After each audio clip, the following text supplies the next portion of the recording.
We bring you the latest updates from the Pna Newsroom. A mutated subvariant of COVID-19 Omicron has been detected in the country for the first time, according to the Department of Health. DOH officer in charge Maria Rosario Vergeres said the country's first XBB.1.5 infection is a local case who has no history of travel and unknown exposure. The case only had few mild symptoms and has already recovered. The XBB.1-5 subvariant of Omicron is a mutation of the B-A.2. Meanwhile, the DOH reported 3 cases of CH1.1, a mutation similar to Delta, BA.4, and BA.5. Vergeres said the World Health Organization is monitoring CH1.1 as it is expected to spread to the United Kingdom in the coming weeks. The DOH is closely monitoring whether there will be an uptick of severe and critical cases, which have remained manageable due to safeguards and strengthened surveillance. As of February 12, only 13.9% of intensive care unit beds are in use, while 19.6% of non-ICU beds are utilized.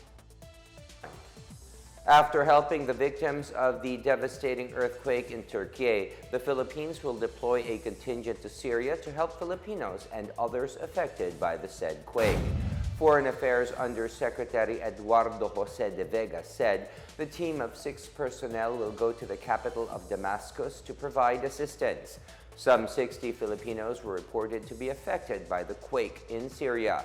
Last week, the Philippines deployed a team of specialists and healthcare workers to Turkey, while at least 2 Filipinos were confirmed killed, while a 3rd Filipino went missing.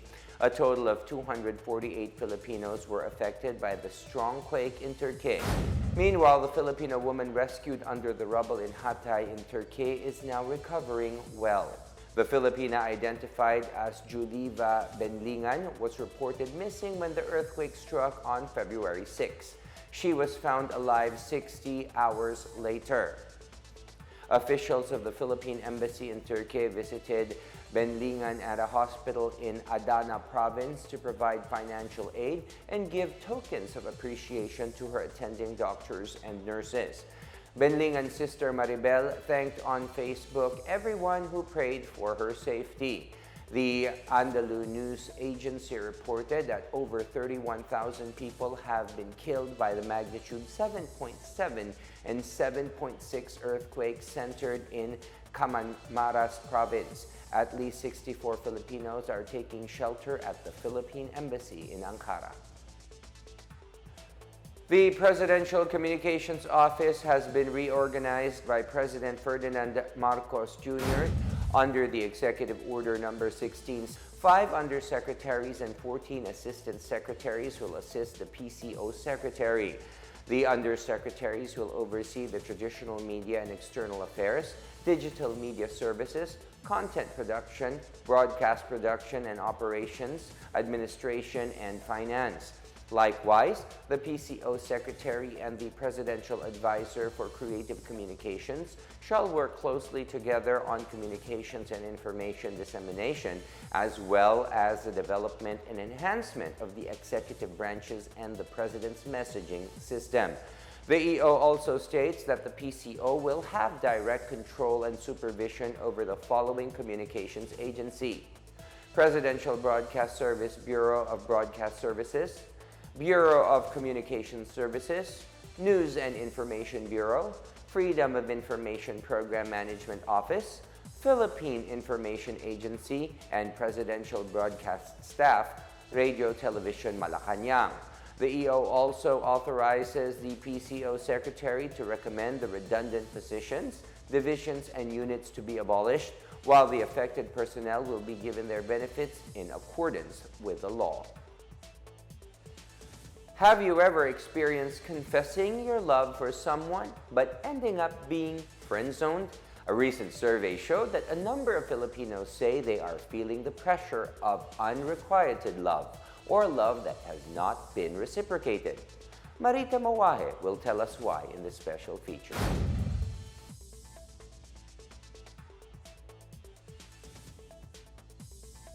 Love is in the air this Valentine's Day, but not for everyone. This as only 3 out of 10 people say they have experienced unrequited love or love that is not reciprocated based on the recent survey of the social weather stations. The survey reveals that 1 in 3 people or 33% took the risk of confessing their love for a friend. However, only 50% received a positive response, while the other half has been friend-zoned. The SWS also reveals that 40% of men confessed their love for a friend, while only 25% of women were able to gather enough courage to do so. Lynn de Los Angeles Herodias took this brave move when she told her classmate and best friend that she is in love with him. Yes po, naka-experience po ako na ako mismo yung nagtapat. College po kami nun. Tapos, bali mag-best friend muna, friend-friend, hanggang sa na-develop, yun po. Week lang din, and then actually yun, kinonfess niya rin po na may gusto rin siya sa akin. Lynn said she mastered enough feelings to express her love to her best friend, Nathaniel, and it became the beginning of a beautiful relationship. So, kinonfess ko na nga na love ko siya hanggang sa naging kami. And then, ayun, kinasal po kami nung mag-graduate ako ng college. Tapos may 2 anak na po kami ngayon. According to the same survey, 57% of Filipinos believe their love life is very happy. 25% said it could be happier, and 17% said they have no love life. For couple Mario Mendoza and Lily Rosero, they both agreed that their relationship still has more room for love and happiness. They shared that they met at an unexpected time and place when Mario went to Santa Quiteria Elementary School 10 years ago to register for the upcoming elections. Mario, a widow, said he was starstruck when he saw Lily, a lady guard at the time. Actually, pakalawang beses ko to na magmahal. Kasi nabiyudo ako. So, meron akong 2 anak.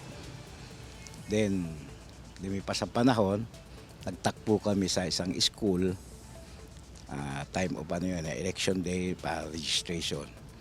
So, parang ako na Star Trek. Parang ganon. Nung makita ko siya, parang may similarity sila nung nasira kong asawa. Mario then pursued Lily, who was reluctant at first because she enjoys her work as a lady guard and an army reservist. Pinag-isipan ko ba kung matuloy o hindi. Kaya lang talagang kung ako lang parang ayaw ko na kasi kontento na ako sa trabaho ko. Kaya lang siyempre siya. Talagang hindi ako tinigilan. Because love knows no barriers, their decade-old relationship is still as sweet as the first time they met. Doon ako sa sana mas masaya pa. Ano kasi yung pag-asa na yung hope na maaring baka kinabukasan may mga magandang pangyayari pa na medyo makatulong o makapagbigay ng init pa do sa aming pagsasama, sana. Sana mas masaya pa na darating. Dahil siyempre pagka mahaba ang buhay na ipinagkaloob ni Lord, lalo tayong mas masaya. Mario also has inspiring words for those who are still hoping to meet their true love. Papapayo ko do sa mga wala pang life, although sabi nga nila age doesn't matter, hindi naman tumatanda ang puso 'Di ba? Ang puso laging nagmamahal. Pag may kumatok, pagbuksan. Wag mahiyang papasukin. For the Pna Newsroom, I am Marita Muaje. And that is the latest and the biggest stories from the Pna Newsroom. And since today is February 14, Valentine's Day, we would like to greet everybody a Happy Hearts Day and show your affection in your best language of love. For more news content, visit our webpage or head on to the Philippine News Agency's Facebook and Twitter accounts. We are also shown on the pages of the Presidential Communications Office and on Radio Pilipinas RP1. I am William Theo. We tell stories that inspire change. Happy Valentine's Day to everyone.